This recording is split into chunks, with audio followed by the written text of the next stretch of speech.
Greetings, class. I hope you guys are doing well. For our advertisement essay, remember, we're going to need 5 body paragraphs, and I've gone over this in other videos and in class, but paragraph 1 will have to be the introduction. Paragraph 2 will summarize both ads.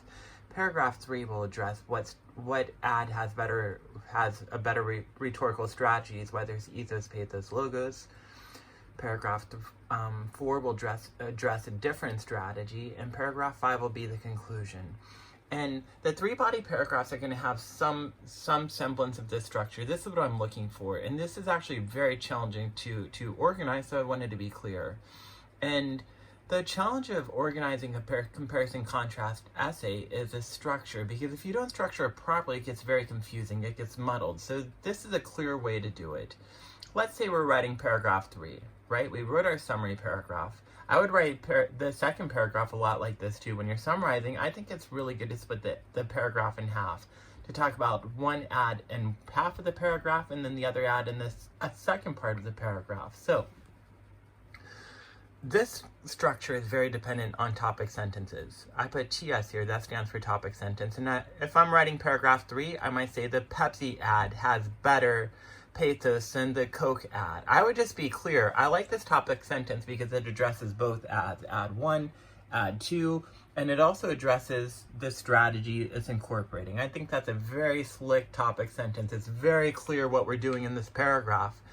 And this is slick too, in my opinion, because the sentence ends with ad 2.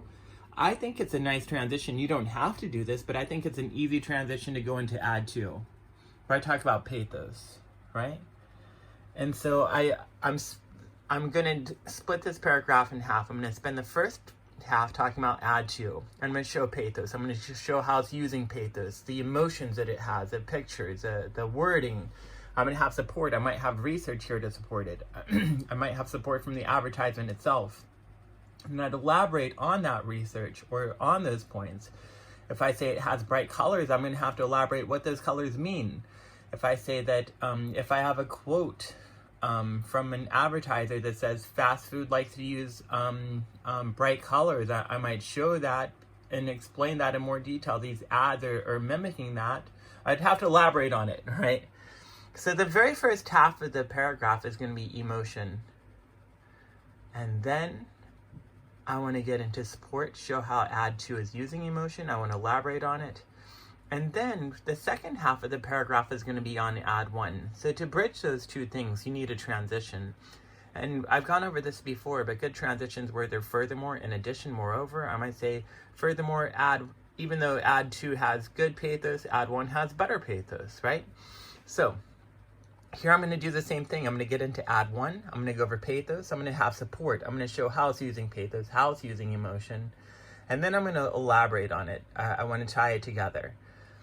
So the structure is this. I'm going to spend half of the paragraph on one ad, half of the paragraph on the other ad, and then I want to end that paragraph with a transition, right? I might say that it's clear. You have a summary statement. It is clear that both ads are using pathos. However, this one's using better pathos, and it also has another strategy it's using well. And then I can get in the next paragraph where I talk about ethos or logos or something like that.